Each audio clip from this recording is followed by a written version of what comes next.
Welcome to the Space of Lupe Castro, where we explore creativity and sustainability and how creators can actually grow their projects without losing their essence. And I'm so happy to welcome Jianhui, all the way from, well, New York, London. I don't know where else you've been, but I'm so excited to have you here in Tenerife. Thank you so much for having me here. Oh, and I've had a lot of questions, so I'm going to be glancing on this page because I want to get through a lot. Go ahead. It's my pleasure. Okay, so this first one is, you've been incorporating recycled materials since the beginning, which I believe was like 2006. What's the biggest sustainability challenge that you've had? For me, at the beginning, it was the public. Many people didn't know what sustainable fashion is about. No, that was 20 years ago, of course. And when you talk to most of boutique owners, they had no idea what is about sustainability. And then when more and more people get to know about it, then the difficulty changes. And now actually most boutique owners know what sustainability is about. But as climate changes and still the fast fashion is still controlling the fashion world in a big way. And for me, that's a big challenge. And that's why I have been working on it and spreading my news, and you know, I've been doing my very best to spread my news in not only in the design. So the other thing I wanted to ask you was, many designers focused on sustainability through eco-dyes, recycling, or circularity. I know you work with a lot of these approaches in your material sourcing. How do you balance the environmental value with what consumers expect or understand? So I know that you do eco dyes. Maybe you can explain a bit about the coloring, because your pieces are always very colorful. So maybe you can explain a bit what you use. For example, on this, it's blue. So I know that you're very careful with the toxicity of the piece of the paint and everything else. Maybe you can explain how you do this. For us, we take every single step very seriously. Right. And I always tell my customers, when we do recycling, we try to use as little energy as possible. And if we can use hand cut, we always use hand cut. If we can use hand paint, and we always do that. And when it comes to painting, like my very first pashmina collection, and my very first eco-friendly, sustainable collection, big scale. It took me. Which is what you've got around your neck. No, I mean the pashmina is the but tiny wooden beads necklace. But this. Oh yeah, this is the new version of the pashmina. And all these wooden beads are made from recycled wood. But it took me almost 3 months to find the best painting factory to do it. And that was 2008. And the factory does the painting. They had the most advanced painting machines from Germany, made in Germany.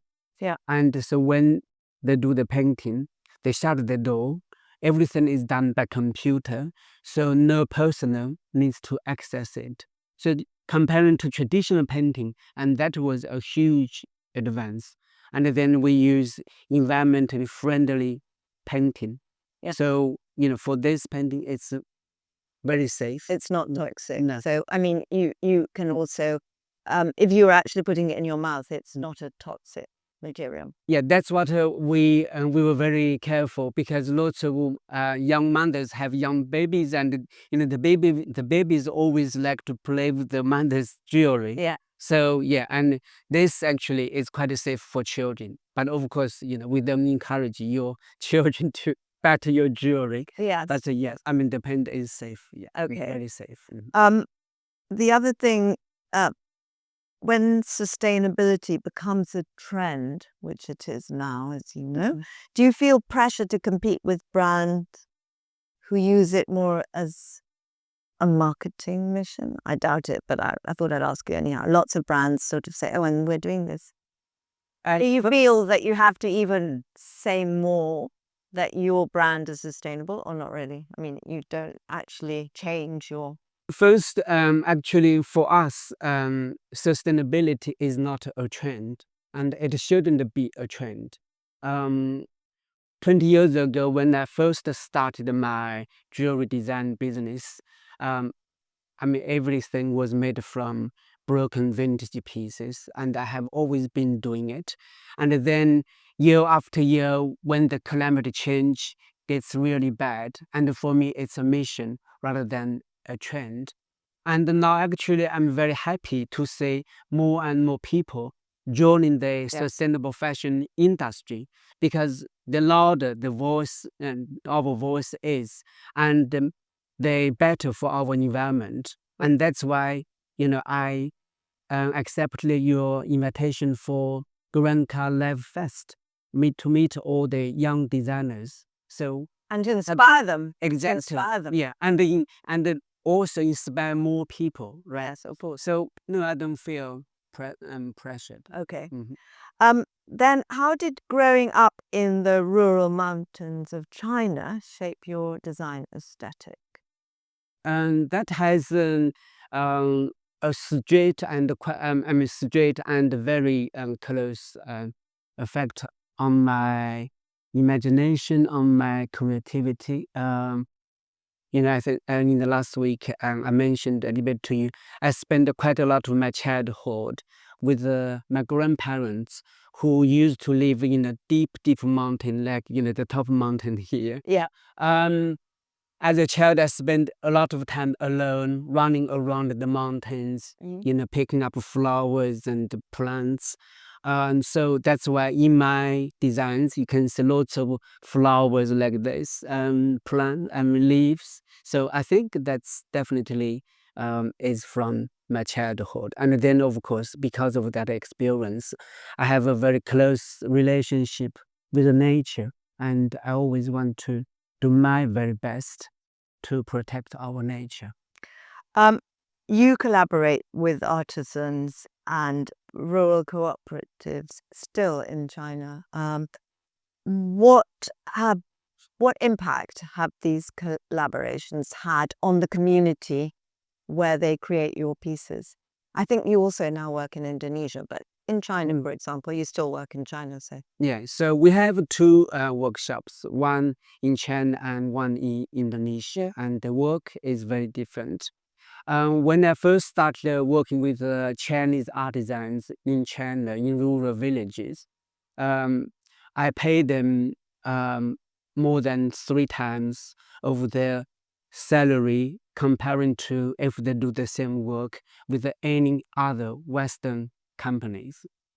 For me, coming from the same kind of background, and I have enormous empathy on their daily life and their difficulties in that kind of environment, especially for young mothers and single mothers who, it's difficult for them to find a job, and also older people who don't have a pension. And in China, most elderly parents depend on their children. If their children don't do well, that means their older life is just awful.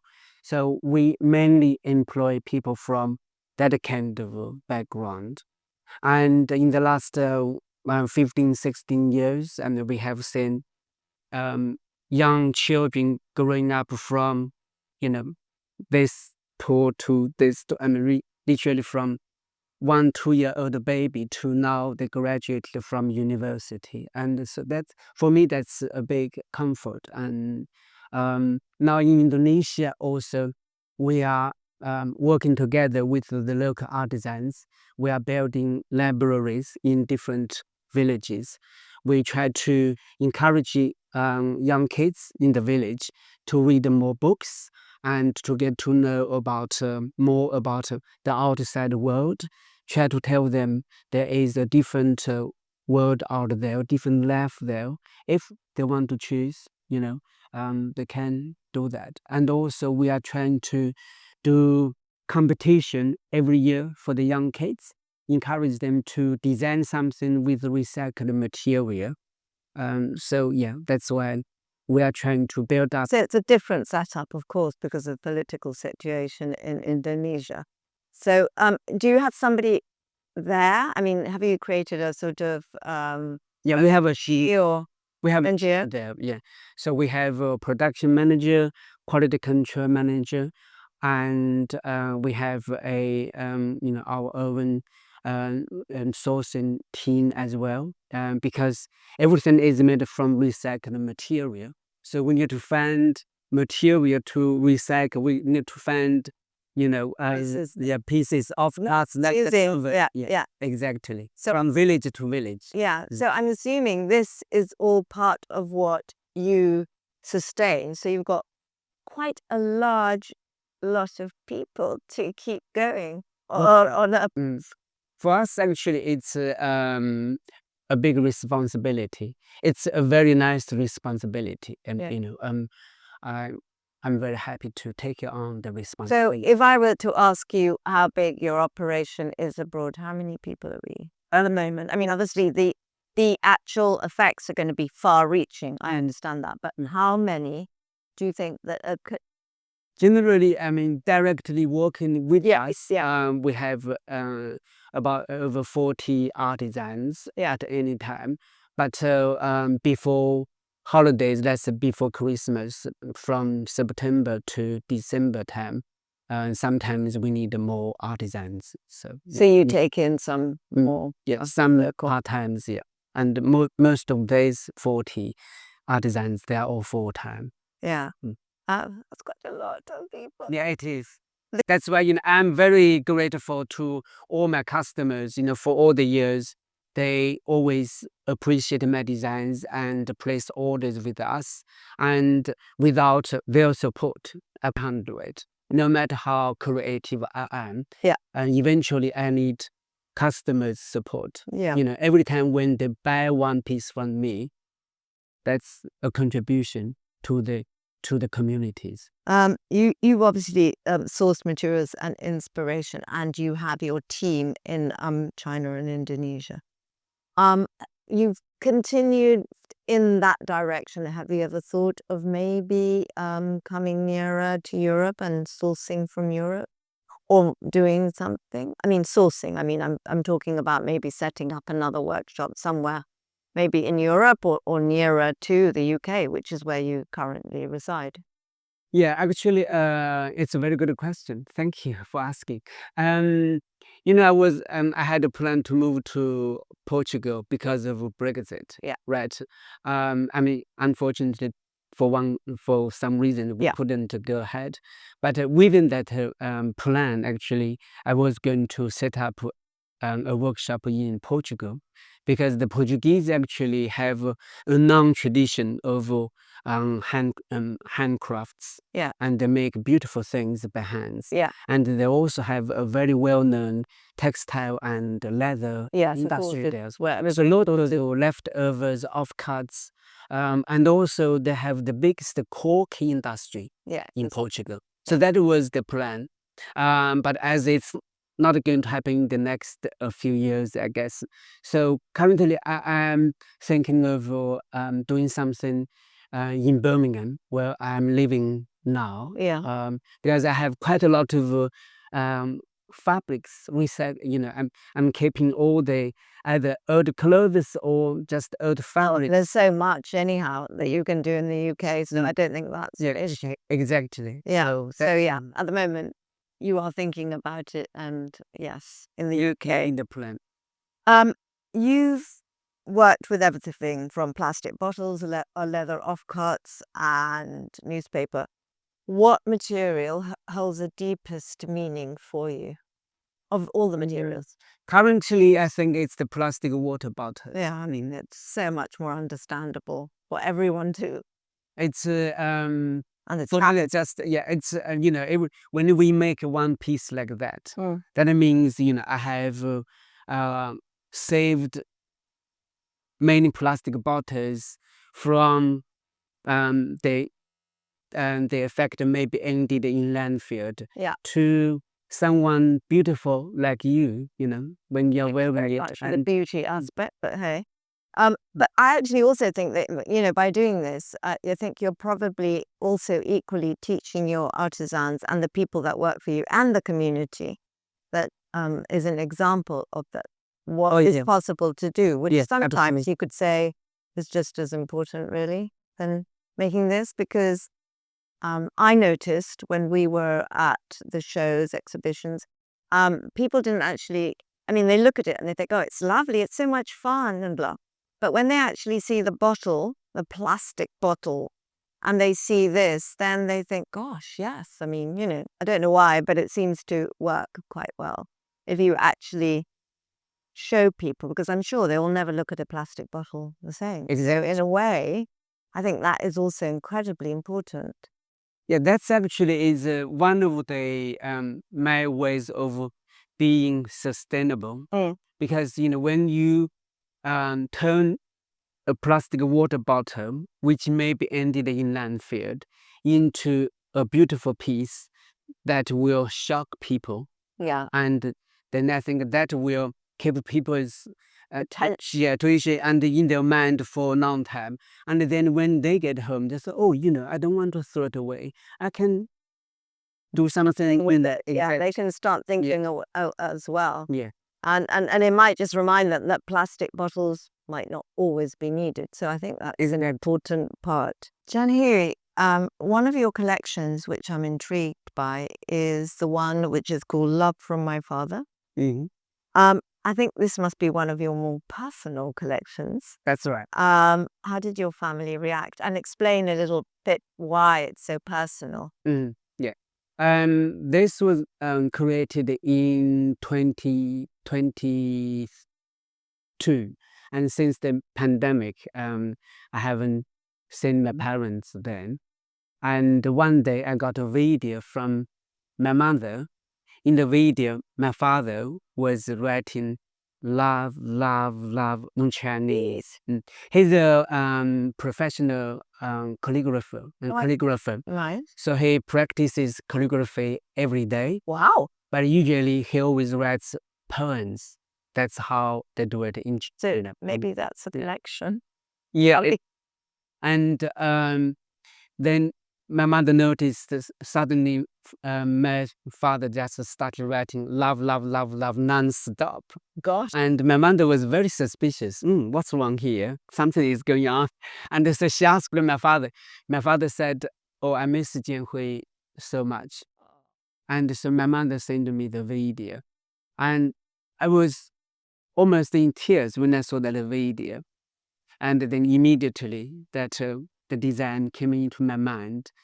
So I wanted to turn my father's art into my designs. And so that's how the design came along. And when we launched it at New York Now International Gift Fair in New York, it got a sustainability award for that year.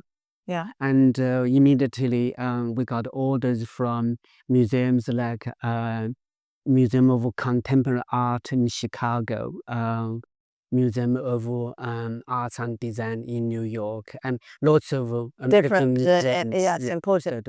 What did your family say? I mean, was he proud? Now he keeps. My father was. My father is very proud.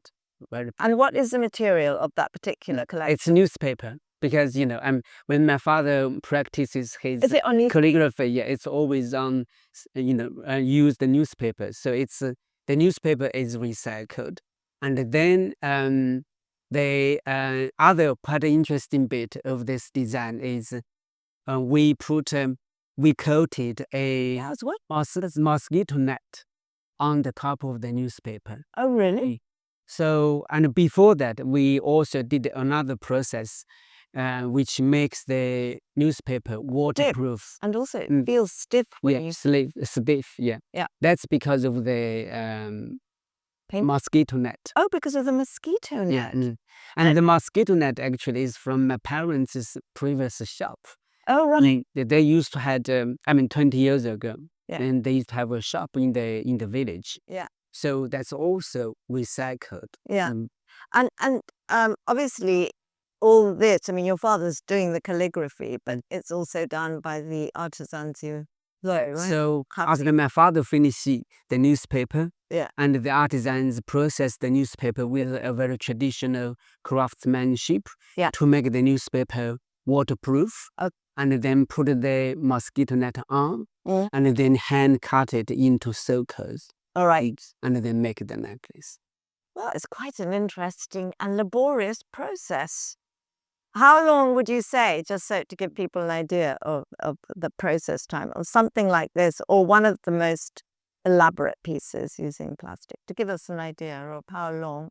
Oh, so for example, many people may know the rainbow jacket, Iris. Oh God, yes, of course. We're Because going to Iris on. because it was auctioned at Christie's in February. Yeah. So it's in most medias in the US. How long would that be? That coat took 4 months to make. But something, let's say, like this, or your father's collection, the collection. That's we never really calculated because from my father's calligraphy time to coating the newspaper, and it's not just about the physical time the artisans do, but also when you coat the. You have to save it. Yeah, we have to. Yeah, and also then in the winter it's different because it's not like Tenerife here. You have sunny day every day, because in my hometown, in the winter it's damp, or in spring, it rains a lot and it's damp, so it takes much longer than making it in the summer. Oh, okay. So it also is a seasonal job. Yeah. Okay, that's good. Well, now that you mentioned Iris Apfel, I'm going to go straight into Iris Apfel, because I know that she was a very dear friend. Yes, sure. And how did it feel for you? Because she's obviously an international icon, really, in fashion. To have somebody like that who appreciated your pieces. Also, I know she had a very large collection, so maybe you can tell us a bit about that relationship. I'm sure people want to know more. Sure. I feel humbled, and also I feel proud, because as you just mentioned, she's such an icon, in the international fashion and style world. Yeah. And she's respected by almost everyone. Wherever I go, whether in Japan or in Paris, when I shows, if I have her picture on my booth, and people, immediately recognize who she was, right?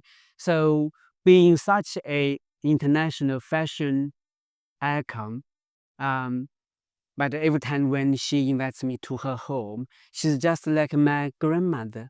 We always, have a chat. Would you like some tea? And she always asks after my parents, and how are they keeping in China, how the artisans are doing in China, in Indonesia. What's your next project? What have you got in mind? Yeah. Any new colors, any new materials you are recycling? Yeah, she. That's why I said, when I sat with her, and I would always ask myself, this is Iris Apfel, such an icon, and when she talks to me just like my neighbor, like my grandmother, and so I feel very humbled. But on the other hand, I feel very proud because, after she signed with one of the biggest model agency in the world at the age of 98 or 99. Yeah, it was very late. She was the oldest model in the world. Yeah. And she did many big commercial advertisements for some big companies, and every time she was always wearing my designs. Yeah. So for me, that's a huge honor, and that's why I feel very proud.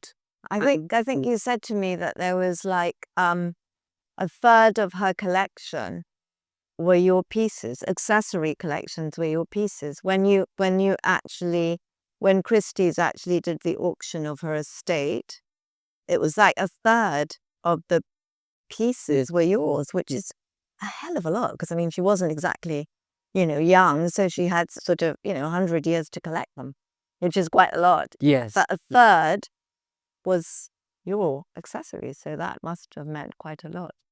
I think she genuinely, no doubt, she genuinely loved my designs. Yeah. She told, I shouldn't have said this, but every time when she came to see my show, and she would always make sure she would visit my show in New York, and after the show, she always invited me to her home. And when she always say, "You're so talented. You're so talented." She keeps saying that, and when she put it on, you can see her face, and her face just goes, and she mixed with that. I think the other reason is she likes my designs is she can always mix different designs of mine together. Yeah, the colors, Yeah. color and the texture. Yeah, she's very much into textiles, and the textures of different designs actually made it incredibly special. Yes. But obviously, you don't also just do designing. So you also are a teacher, and you do other things. And I know that you've been to some prestigious universities. So maybe you can tell us a little bit more how your climate action activities work. Yeah, sure. As I mentioned to you earlier, and for most of my customers or social media followers, they may just know that I'm a fashion designer. I make sustainable fashion from recycled materials.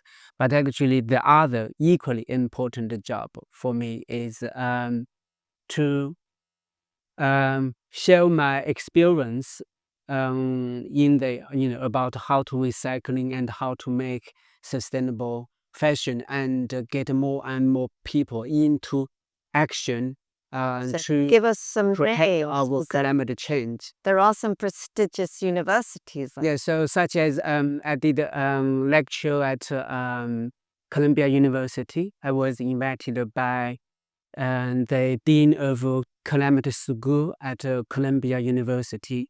The lecture was about climate change and sustainability. Yeah. During the United Nations Climate Change Conference in New York.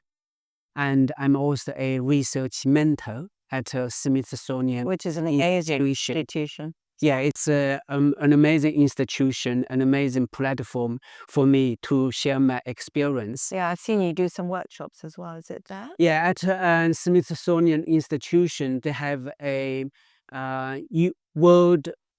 worldwide youth education program, which is about science. So they teach all kinds of science, and one of the subject is climate change and sustainability. So in this subject, they are using the way I recycle material and making sustainable fashion in their textbook. As an example. Yeah, and also they invite me to talk to teachers and young students from worldwide. We do Zoom. Oh, that's nice. Yeah. So you can do them anywhere you are. Oh, that's lovely.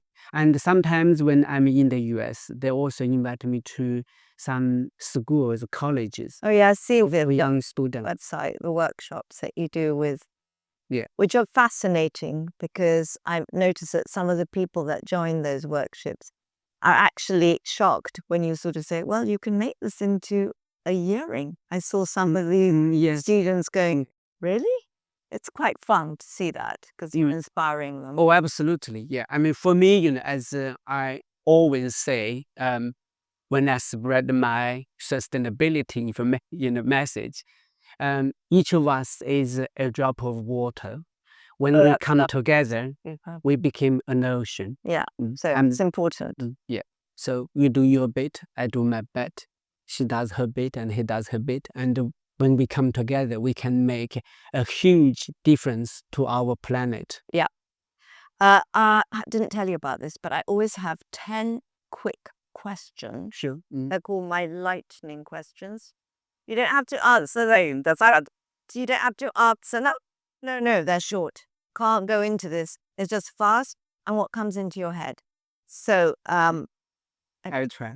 what's more powerful, a necklace or a stem? Stem. A necklace. Okay. Of course. Which color should be banned from fashion forever, and why? Which color? No color should be banned. Okay, good answer. You can only work with one material for a year. Which one stays? Which one goes? It would be plastic button should stay with me. Okay, Yeah. all right. What do you really think when somebody calls your work quirky? Actually, I don't mind. To be honest, everyone has their own opinion. Whether you say quirky, different, unique, you have your opinion. And I think as long as if you like it, enjoy it. If you don't like it, that's fine.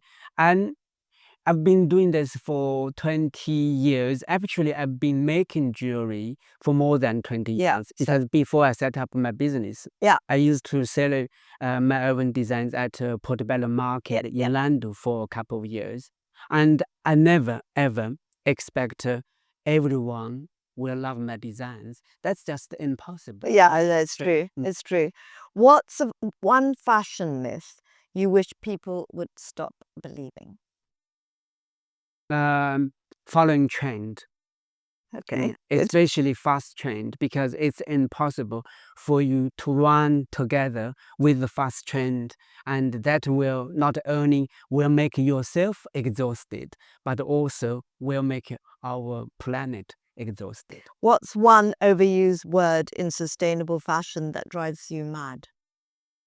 I mean, sustainable is overused, but let's just forget that bit because I don't know how to say it. What's one overused word in sustainable fashion that drives you mad? Upcycling, actually. I don't like it much either. But Yeah, because many people use the word upcycling, which has the kind of misleading to many people. Yeah, I mean, especially some big companies that are using it just to, to greenwash? yeah. Your pieces walk into a room before you do. What do they whisper? Your pieces, meaning the necklaces. What do they whisper? Wow. Yes, I knew it because I always think that. We saw a couple of women that went, wow, on your gold pieces. So yes, that's true. Yeah, that's actually in the US. There's another word for Wow. there is so most of my customers likes my design because they said it's a conversation piece. Oh, right. Okay. Yeah. Because when you walk on the street and people will stop you. Oh, I love your necklace. What is so that's it's a conversation piece. yeah. Okay. How have you ever looked at one of your pieces and thought, gosh, I outdid myself? I do the Pashmina collection. Because actually, when I first created it, when I showed it to my then Chinese manager, and he actually didn't like it at all. He and his wife, they both were trying to stop it, and I insisted to do it. And it's a huge success when we launched it at Premier Class during Paris Fashion Week. Yeah. And then again at a green closet, which is a sustainable fashion show done by the British Embassy and British Consulate in Milan during Milan Fashion Week. So that's the one that you're most, in a way, proud of. What's more satisfying, finishing a piece or watching someone fall in love with it? Watching someone falling in love with it, and it's very satisfying. When you say people appreciate your designs, and yeah, that's especially someone like Iris Applefield or Lily Tomlin. Yeah. Tomlin, yeah, Mm, exactly. mm. She's worn a lot. You've been interviewed so many times. What's one question no one ever asks you? I have really tried to ask you as many questions that I didn't see anywhere else, but anyhow, but you wish they had asked. Uh, yeah, actually, I wish they asked me, and the question we talked about it. And what else do you do besides doing designs? Yeah. So I would say because I like that question because I like education. Yes, So now you asked me. I did Yeah. ask you because I think that's something that people don't actually Yeah, no one asked me that. that you Yeah. do. Mhm. Before we wrap up, I would love to ask you one question, which I'm sure that people think but don't ask you. So obviously, we have this issue about you're obviously sourcing from somewhere quite far. You're also dealing with China and Indonesia. It's transport. So how do you feel about this? Because everybody's trying to make things local. So what do you think about this issue? It's an important one, obviously. That's a wonderful question. Thank you for asking. Actually, that is the question no one ever asked me. Ah, Yeah. So we, as I mentioned earlier on, we take every single step very carefully and seriously when we do our sustainable fashion. And of course, transportation is one of the process of our work. And so this is how we do it. When we when we recycle material and making our pieces, and we always try to stay local. yeah. So if we find this material in this part of the city and we find artisans there, so the material doesn't really Local, travel. see. Yeah. And then when it comes to international shipping, and we work with a fantastic program done by UPS. Yeah. UPS has a carbon neutral program, which is, of course, what they do is, it can only be done with big companies like UPS. So we pay more to UPS, and with the UPS power and with that fantastic platform, UPS, with our contribution and many other people's contribution like ours together, Yeah. and they do fantastic charity projects worldwide for young children's education, for women in need, either for their fresh water or education. Yeah, they do fantastic work. And I think we have actually, yes, we are in the process of putting all this on our website. So, within 1 week or two, you will have all this information. Yeah. Yeah. It is. I feel very proud and privileged to be a part of UPS's carbon neutral project, Yeah. and you will be so inspired by what they have been. Yeah, obviously it's never going to be 100%. It's impossible to be 100%. But of course, if one tries to look at all the different aspects and do the best one can, Oh yeah, that's the most important. Yeah, absolutely. Yeah. Okay. And also now, obviously, we've only seen a little bit of your necklaces. But where would people find you on social media? Maybe you can explain where you sell your pieces obviously in Europe, in England, and the States. So if people want to purchase something and support your work, where should they go? On social media? Thank you. We have first, if you live in the U.S., we have quite a lot of fashion boutiques and museum stores. Is this on your website? And these are not on our website, but I mean because a lot. Yeah. So you can easily search Jianhui London, and your local boutiques will have my name on their website, and they will come up. And if not, you're always welcome to visit my own online retail store, which is www.jianhui.london. Jianhui, my name, JIANHUI.London. Yeah. And you can see all the collection there and all the inspiration behind each collection. And lots other. And it follows you, I suppose, on social media, which you can be your Instagram handle. Exactly. Yeah, you can also follow us at our Instagram handle, which is at Jianhui London, one word, Jianhui London. Or if you're on Facebook, it's also Jianhui London, but it's not one word. It's Jianhui space London. I will put this on the notes for anyone that hasn't actually caught that. Thank you very much for being here with me. I really appreciate that you came all the way in order to actually inspire a lot of our young designers and people that are interested in sustainability. I really appreciate it, Jianhui. My pleasure. Thank you so much for having me. I really appreciate it. And if you enjoyed this conversation, then it would be a great idea for you to subscribe to the podcast. We come out also on YouTube, where you will see the whole episode in Technicolor.